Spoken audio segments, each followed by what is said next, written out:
Hey, welcome to Dream Aloud with Kendra. It's a podcast for Black women who want to live limitless lives.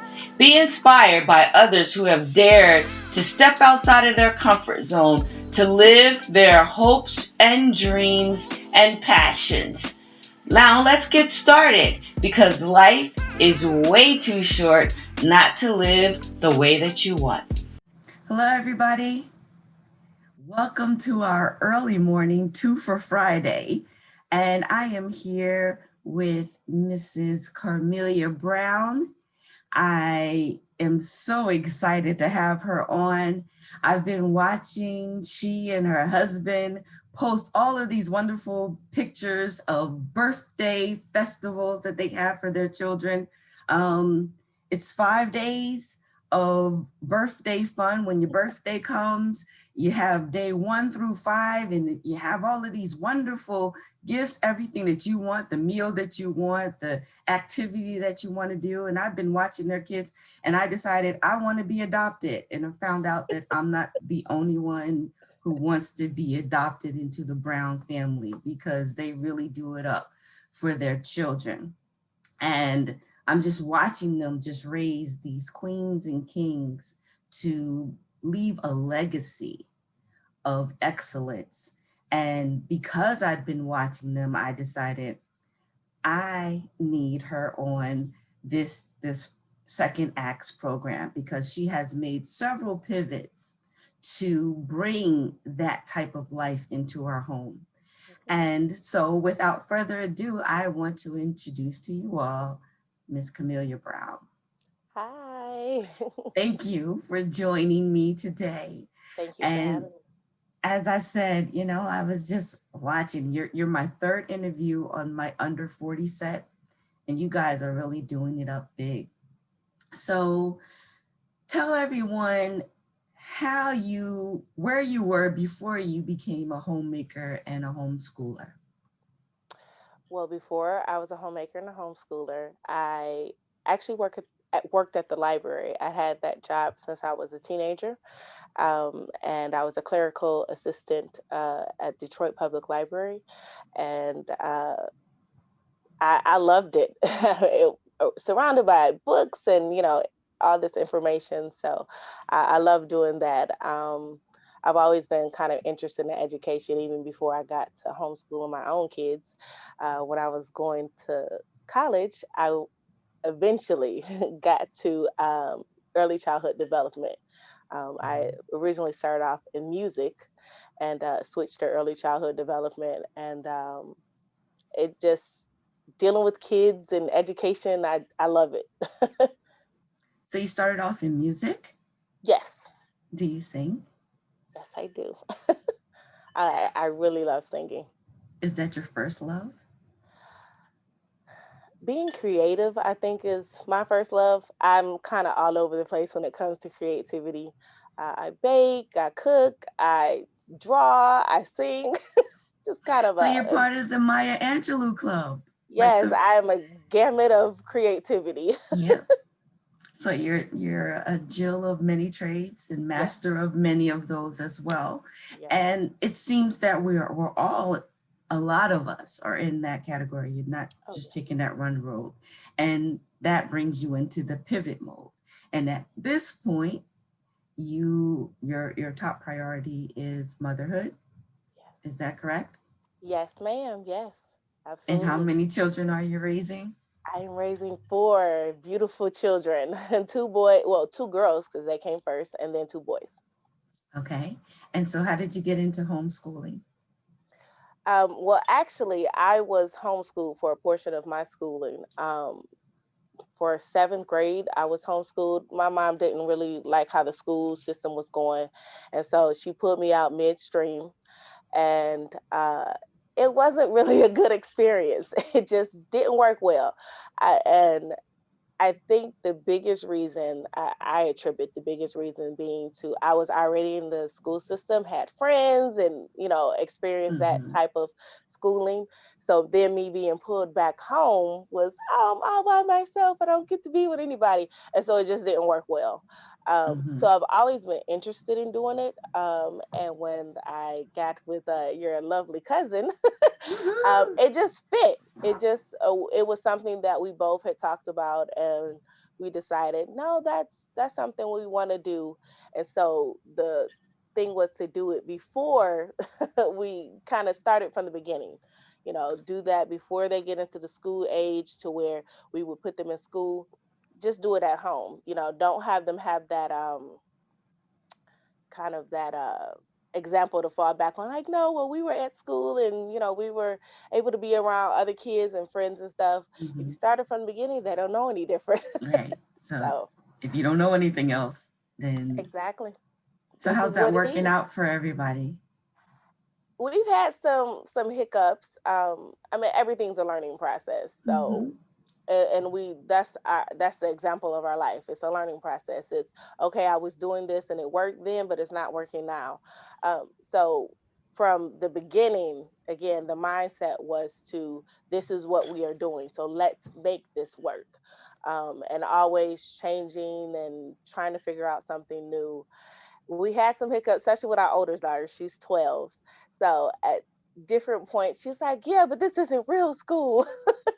So we've had some of those moments, and we had to explain to her, no, this is school just like other kids are going to school. You have to treat this like this is what, this is important and this is what we're doing. So we have to treat that like it's important. And so at first it was kind of laxed. And so it's like, okay, we're going to just kind of have school today, especially when they were younger. And it became very, very important to have a set schedule from start to end to make sure that we were accomplishing the things that we needed to accomplish in the daytime. So what is your objective in doing this homeschooling and not sending them to public school? What do you hope to, what will you gain? Because I know you have a focus and a goal. What will you gain by implementing homeschooling rather than sending them to public school? Well, for us, homeschooling, first of all, it made sense for us. So that's the first thing. Let's start there. Homeschooling isn't for everyone. It definitely, because it's a lot of work. It's a lot of work. It's a lot of behind the scenes and having to get stuff. And I commend teachers because it's a lot of work. Having to get their set stuff that they need for the year together. It is a whole lot of work. And at times it feels like there's no kind of downtime. You're kind of always on, always doing something. But our goal is to raise young men, kings and queens, like you mentioned, kings and queens, to be productive in society. So for us, we felt that the school system was lacking in some areas. So this is an opportunity for us to make sure our kids get the education that we would like for them. So for the first few years of us doing this, we actually just made all the curriculum. So we picked all the stuff. When I mean, there's different ways to do it, but we Mhm. picked all the material that they used. It is Bible based, Christian based, and that was important for us because that's what we are. We're Christians, so we wanted to make sure that that was instilled in our schooling, and so we have a portion of school that is called biblical education. So they are learning the Bible. We're having discussions. We're talking about different commandments and different principles. Um, we just want well-rounded individuals. Mhm. Someone who we can say we put forth a lot of effort, and this is what we're giving to society. So I saw you guys did your Kwanzaa festival for the first time this year. Yes, What yes. was, how was that? And how did that come about? That was actually very interesting because we feel that we are very Afrocentric. Like we honor our African heritage on a Mhm. regular basis. We feel that we kind of embody what we would think, an African American should embody, as especially as an African American Christian. But our oldest daughter had been reading stuff about Kwanzaa, read a couple of articles and different things. And she was like, I really want to do this. We were like, well, we kind of already do stuff already, all the time. So do we really have to? And she was like, yeah, I think I really want to do this. And so we said, okay, we will do it as long as you get everything together. Think about what you want us to do and how you want us to make this happen. And she did. I was very, very, very proud of her because she put in the effort. She got all the information. She researched it, told us about it, and then decided this is what we're going to do each day. And that's that is literally how it came about. She wanted to do it, and we just said, okay, take it on, and she did. That was her, the So your product of her. 12-year-old orchestrated the Yes, whole thing. yes, she did. Yes, she did. Very proud of her. So I'm Yes, proud too because I was watching going, go Browns, because it was yes. really, really That good. that was all her. She really put the effort in to have us do it. Because not that we went kicking and screaming, but we were like, I mean, we could do it. We can. It didn't matter one way or another. And she was just like, no, I want to do this. And so we said, okay, let's all go in. Let's do this. Well, I'm glad you did because I enjoyed it too. Oh, Now thank I want to talk about this birthday festival that I want in on. you. I've been watching you post every time it's a child's birthday. Hmm. They have to be under 10? No, actually, we just nope. It's Okay. whatever age. Yep. Okay. Well, let's go. Tell us about your birthday festival, and that'll explain to everybody why I want to be adopted, so that Okay. I can have a birthday festival too. Okay. Well, actually, it started because, I mean, life. So when you start having kids, maybe sometimes you don't have all the funds that you would like to have. Hmm. And that's where it started from. It started from, okay, we're both very creative people. Let's figure out how we can make their birthdays fun, even without all the funds that we would like to have. And so we came up with, I think, maybe our oldest was about 5 or so, and we came up with the idea of let's do a prolonged thing. So we're not going to do anything really big each day, but each day let them have something that says this is their week, this is their time. And so the one of the days is you get to pick a movie, whatever movie or you want to watch. We'll watch a movie. So usually called movie night. We'll do your favorite out to eat meal or your favorite meal, because well, actually it's both. So one day is your favorite out to eat meal, so typically somebody McDonald's or something like that. And then we have a toy day. We have an activity day. So some kids are born in the warm months, so we can go to the park or to the beach. And then some are born in the colder months. So we try and, be creative inside the house. And that's where, some of the bowling alleys have come and, Yes. and stuff like that. And then, Marshall's bowling yes, day was yes, the best. You yes, turned your living room into a bowling alley. yes, we did. We did. Yes, we did. We And got the all bottles three still in the closet. generations bowled. Yes. Yep. Nana on down. Yep. And I we had a was I wanted we to get on the airplane and get to Detroit so that I could be a part of the bowling party. yeah, it was so much fun. Marshall is our littlest one, so he was turning, I think, 5 when we did that, and he's just a ball of energy. He's all over the place all the time. And so we're like, well, what can we do that he would actually do, that he would actually be involved in, that he would actually stay with? And came up with bowling. I was just like, oh yeah, let's do bowling. So I got bottles of water.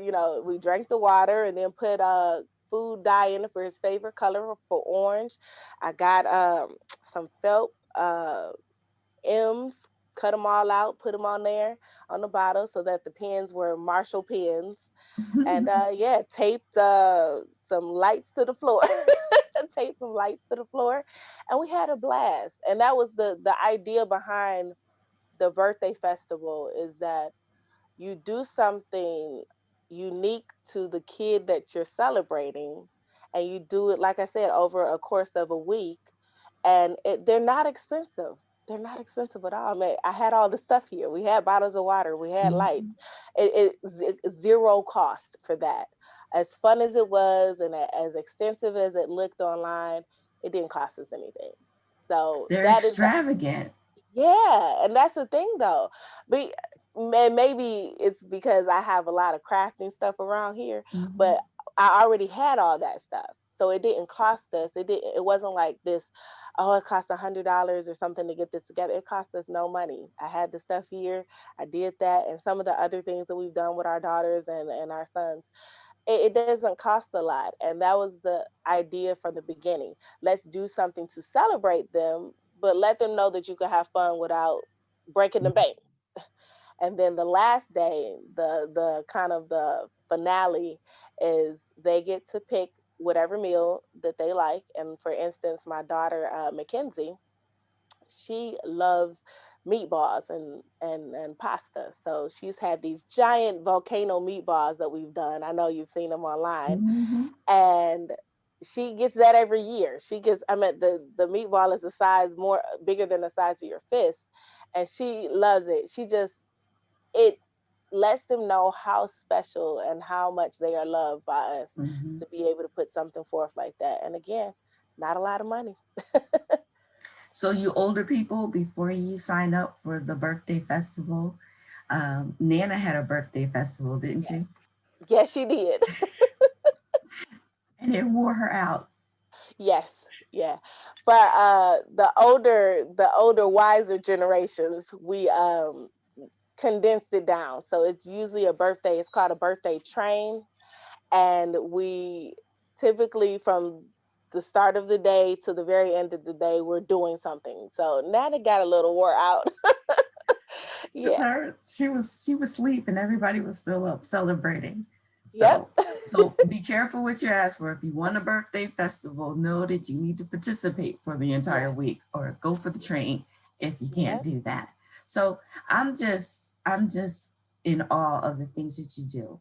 Now with this COVID pandemic, the need to stay home, you can't go out as much. What are you guys doing to keep the fire going, to make sure that you're already homeschooled, so they didn't have to worry about that piece? Right. But what's different for you guys? Honestly, well, the biggest difference is that their dad is here. So typically, before COVID, he was at work. I mean, he worked a 9 to 5, so to speak. He was 40 hours a week. So he was here obviously, but he was here kind of at the beginning of the day or the end of the day, helping stuff get set up for the schooling to happen the way we needed it to happen. But the biggest change is that he's here all day now, so we get to have him home and have him be a part of all of this. And so I know for the last 9 months, 10 months, that's been a big change for us because dad wasn't home. He was at work. And so he's home with their schooling, and I take two, he takes two. And before I had all four of them. So he takes two, I take two. We have, while we can't go anywhere, we have definitely had way more family time. So more movies, more, spontaneous gatherings for ourselves, not for anybody else, but spontaneous, okay, let's watch a movie, or okay, let's have a game night, or okay, let's read a book, because he loves reading to them. So it's okay, dad's gonna read 2 chapters of this book and we're all gonna sit here and listen. So we've definitely had more dad time that we didn't have before. But other than that, nothing else has really changed a whole lot. I mean, we can't go on field trips or anything like that, but we're again creative. So we just came up with, okay, let's do something around here. And we've done a couple of obstacle courses and different things over the summer. Yeah, we just again, a barrel of creativity. So we always coming up with something to do. That's awesome. So what's next for you? For me, um, well, one of the things that we are in the works of doing is we want to, well, we both love to cook, and I love to cook and bake. I love baking, and we are trying to get, or not trying to get, we're in the works of getting a food company together. We are Hmm. trying to go down that venture. We really enjoy cooking, really love to be immersed in kind of that culture. And so we wanted to do that. The pandemic hit, so it's kind of set us back a little bit. Mhm. But our goal is still to get our food company up and running and going successfully.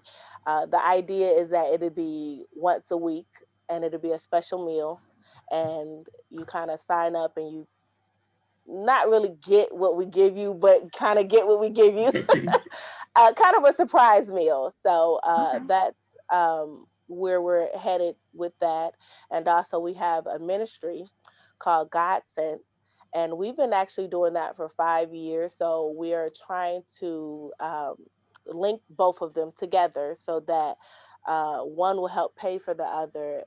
And we can continue that and expand upon that. We feed the homeless of Detroit. So we go down to Detroit because we live in Center Line. So we go down to Detroit and we feed homeless or feed people who are hungry because sometimes it's not even just homeless.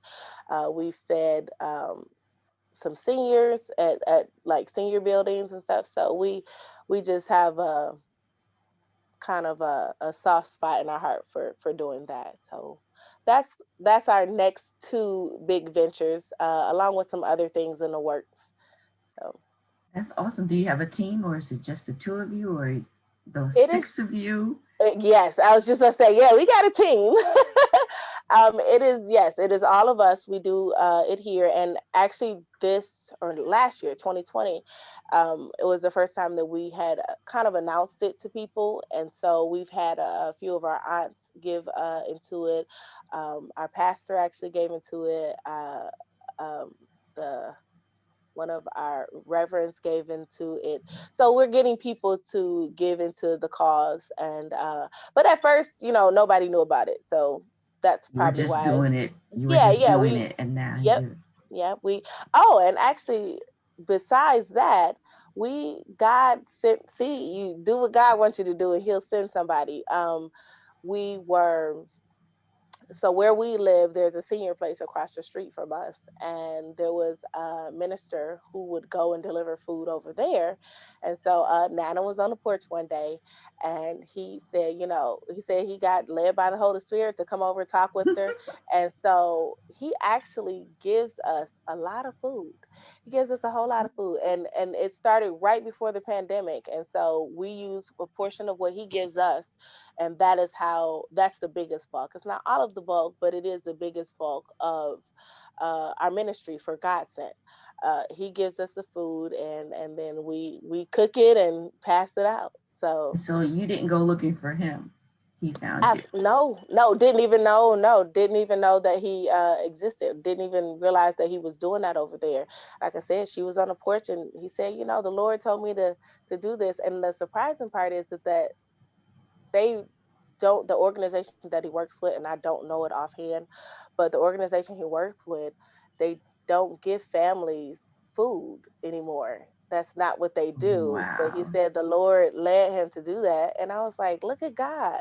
Yeah. Because at one Yeah. point we were doing, when we first started, and even for a few years after, we were just giving bologna sandwiches. So we got placed on our heart to do this, and our thought was as well, we're not really giving that much. So I mean, you know, we're feeding them or meeting their need, but we thought to an extent it wasn't that much of anything. And so we prayed about it, and we said, Lord, we want to give more. We want to do more. We want to, because we started with 10. We started with 10, and they were all bologna sandwiches, a bag of chips, kind of brown paper bag lunch, and we felt like we wanted to do more. We wanted to give more, and so we prayed about it, and we said, Lord, if this is if this is your will, you got to make this happen. This is something that we want to do. This is something that we want to expand and go past 10. And Mm-hmm.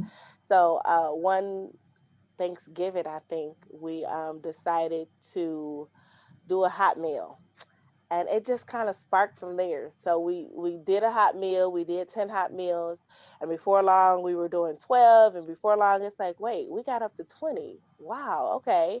And then before we knew it, we do up to 40 meals now, Oh, and we do it okay. weekly. So at one point we were trying to do it a few times a month, not super consistent as we want it to be. We let, life and, Mm-hmm. family and stuff kind of dictate when we did it. But no, now we do it weekly. We do now, because it's colder, it's a little harder to find people. So we do 20 a week. But over the summer, we were 40, a little over sometimes. We were doing about 45 lunches at some point. And these are all hot meals. And again, because God sent what we needed. It was only because of that, because Mm-hmm. we don't have the funds to just get out there and do that.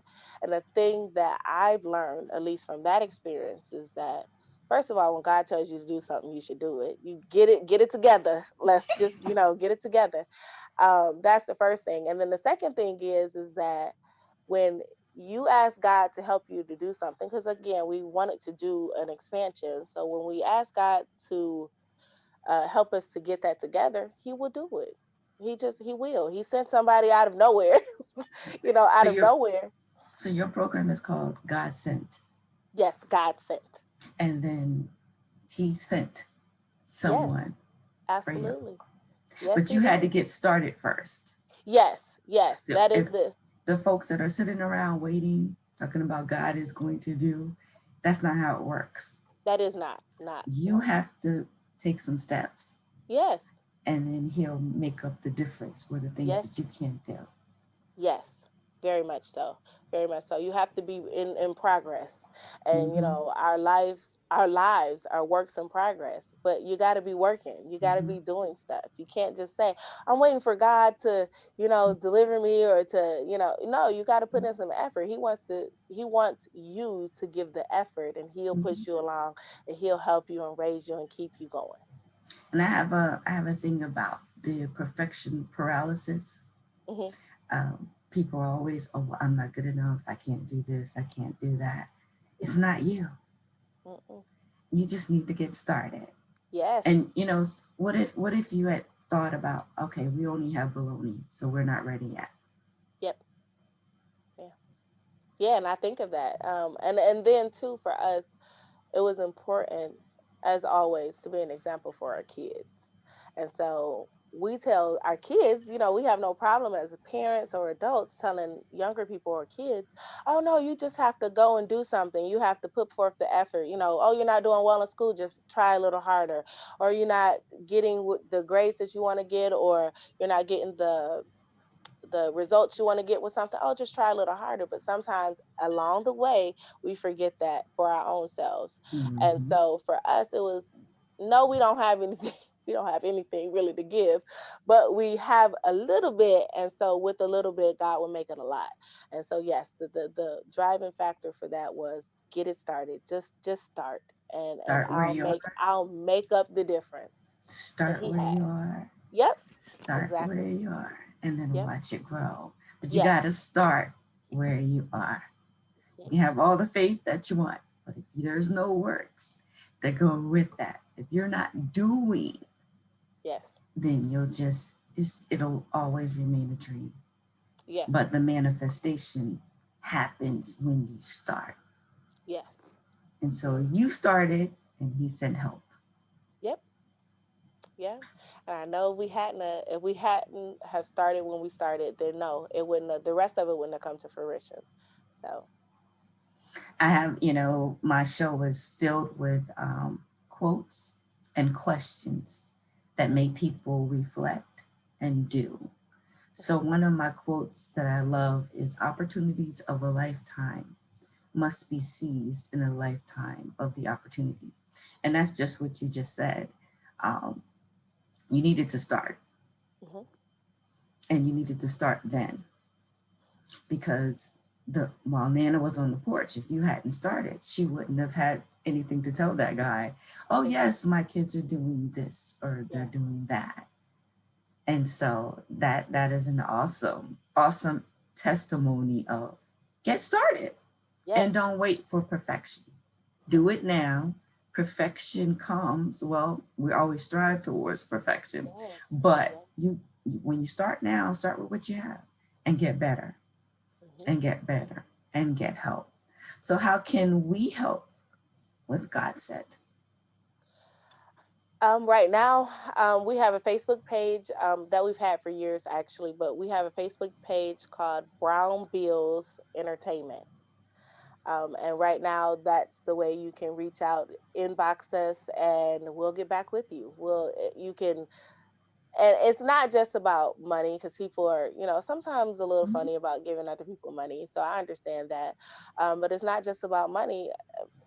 Sometimes just a prayer help us to be safe and help us to find people. But if somebody wants to give water, because water is a big thing, especially over the summer, like we go through a ton of water.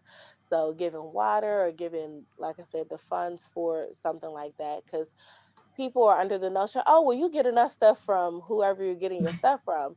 But no, we have to buy the containers, we have to buy the napkins, the forks, the spoons, the water that comes with it. If we give like desserts or something like that, all that stuff has to be bought.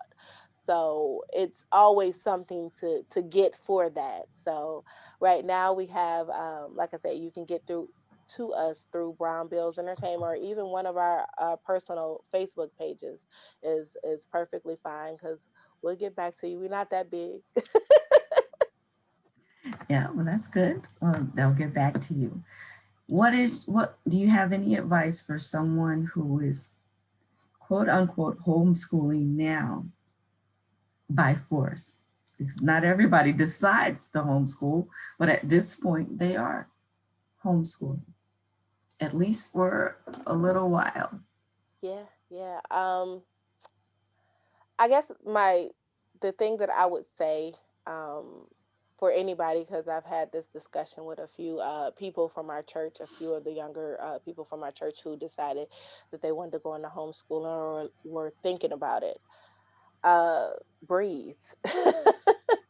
Breathe. I know there's a lot of people who didn't decide to homeschool, that's kind of like you said, got forced into it.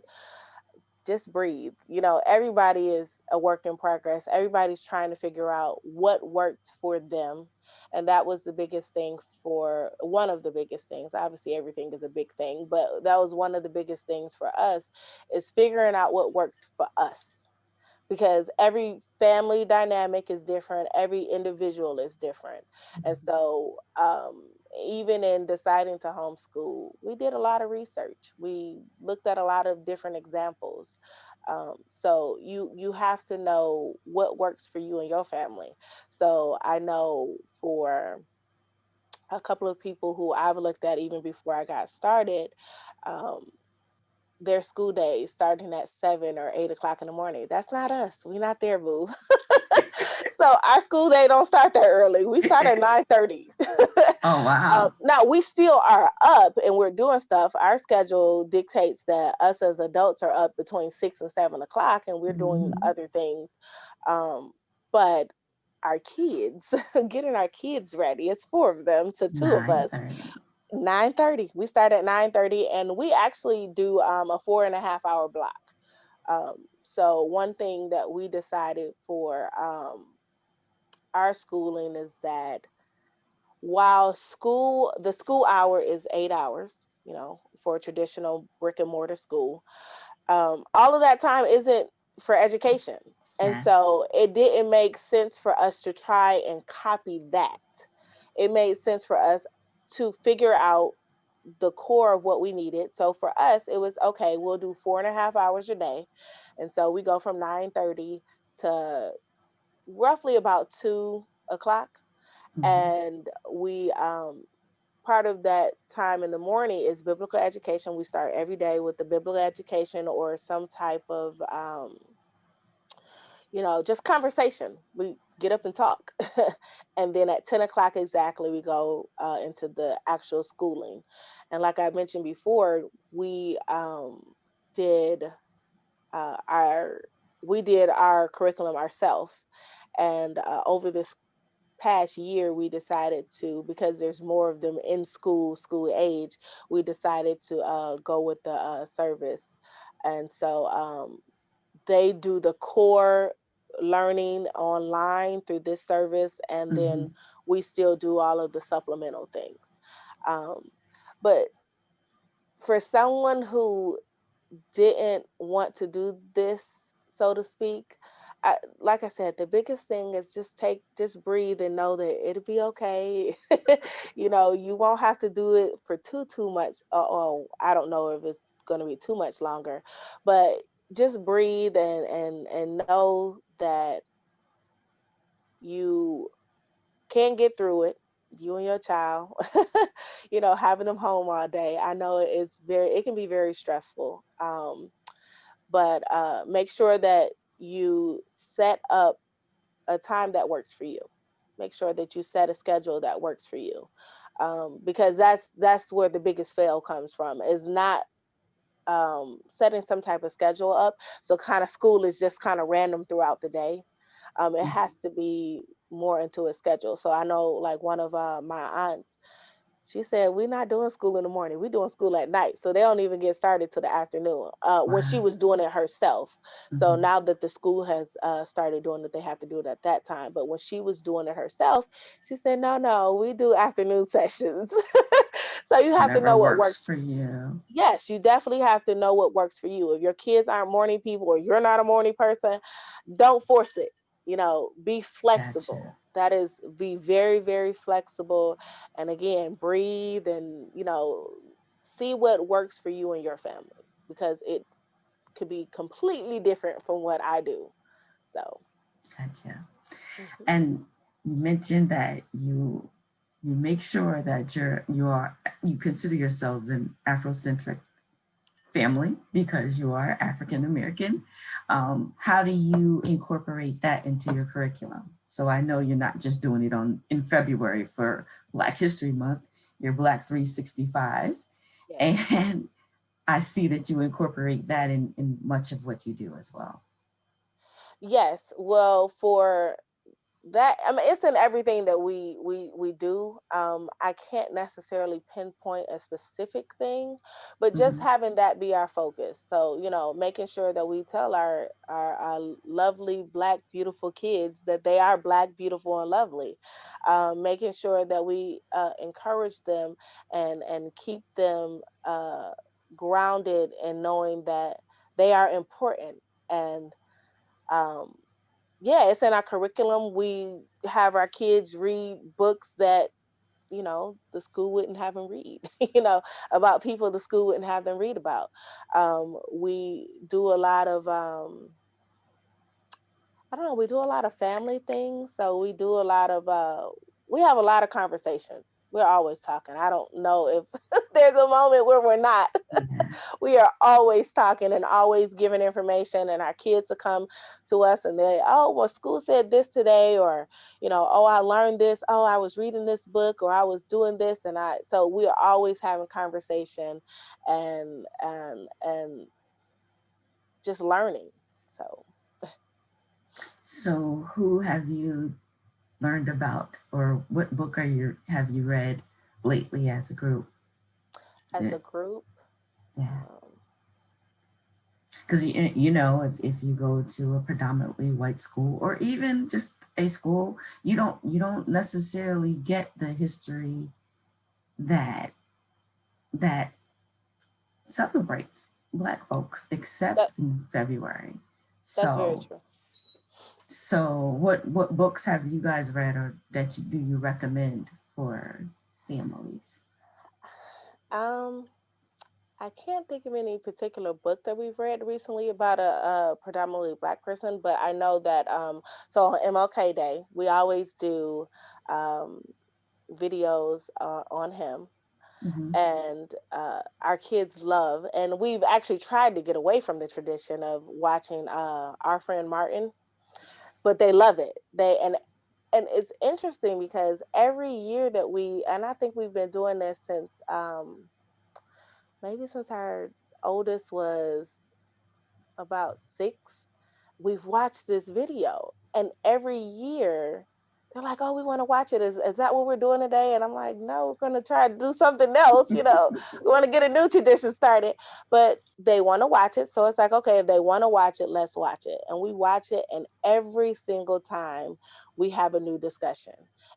And maybe because they've gotten older, so they see different things about the video that they Mm-hmm. didn't see before. But every single, I was very surprised because this year I had to be honest, I really didn't want to watch it. Mm-hmm. I was like, we've seen that a couple of times. Can we watch something else? Can we do somebody else? Mm-hmm. And they were like, no, we like it. Let's watch it. And we had a really good discussion. We talked about his work with the sanitation workers. We talked about his speeches. We went and listened to both of one of his two main Mm-hmm. speeches, and we talked about the speeches. And they had really good ideas and brought out really good points and had really good questions. And then that led us into talking about Malcolm X and Marcus Garvey, and we talked about the differences between the three and what they all kind of stood for. And it just, we always end up having really good discussions off the video, even though I'm not really You don't trying want to to watch watch it. the video. But the discussions always is very good. They have their our kids, I mean, I guess because of us, they really have thoughtful questions that keep the conversation sparked and going. That's excellent. And I know you're getting ready for school soon, so we're going to Yes. wrap this up. But I ask every guest Mhm. 2 questions. What is your favorite quote? My favorite quote would be Matthew 7:12, and it talks about the golden rule. I mean, society calls it the golden rule, but it's Mm-hmm. treating others the way you want to be treated. So I feel like that is kind of a motto of our life is I want to be treated this way, so I treat others that way. And I think that would do our country some good at this point. So just the golden rule, treating others the way you want to be treated. Okay, that's a good one. And then lastly, I always ask because we are brown people and we Mhm. didn't get here by ourselves, Yes. on whose shoulders do you stand? I stand on a lot of people's shoulders. Honestly, for me, for my background, because I am adopted, and so I stand on the shoulders of my biological family because they brought me into this world. I stand on the shoulders of my adopted family because they raised me. They told me how I should be as a person, as an individual. My mother's passed on now, but she was a big part of who I am, especially my faith. That's one thing that she instilled very, very heavy into us. And so I definitely have to give her honor for that. Um, there are a lot of there are so many people who had a hand in who I am. I'm not going to mention anybody by name because I don't want to forget anybody, but Mm-hmm. there are a lot, a whole lot, a village. It took a village to get here. Yeah. So it's a lot of people at my church, a lot of mentors along the way who have passed on. It's so many people. I by no stretch of the imagination just got here. I woke up beautiful like this, it just didn't happen. It was some work. I'm still working on me, still working on getting there. But yeah, a lot of people. Yep, I believe that too. That it's not just one pair of shoulders. Mm-mm. There are a lot. There are a lot of shoulders. Um, we didn't get to talk about adoption, um, lifestyle. All there's so much more that we could have gone into, but I again, you have to get ready for school. Yes. And I thank you for your time. We have 4 people watching. Are there any questions for Camilla? We've had about people come in and go out. I guess they're getting ready for work and stuff like that. Are there any questions for Camilla? You could always put your questions in the chat later. That's what we do when we have these early morning sessions. Sometimes we don't have a lot of people and they don't have a lot of questions, but I thank you for your time. You're doing an excellent job. My title that I do, the things that I do, is life and legacy coaching, and the legacy piece is about bridging where we've come from and where we're going. So of course, you guys are building this legacy. You got Nana in the house, you're homeschooling your children and building this legacy that will follow them and that they can carry on and do bigger and better things. And I just had to have you on this program for that reason alone. Just the fact that you're building a legacy. And my money is good. Monetary things and land and that kind of thing, that's a great legacy. But if you don't know who you are and where you come from, then you're lost. And I see the legacy that you're placing into your kids. And I was like, I cannot let her not be on my show really soon, especially in my under 40 set. I appreciate you. I appreciate the things that you guys are doing in your home and sharing with everyone else. I wish you many blessings for God sent and everything else. Thank you for joining us. It's been a pleasure. Yes, thank you so much. Bye-bye, everybody. Bye.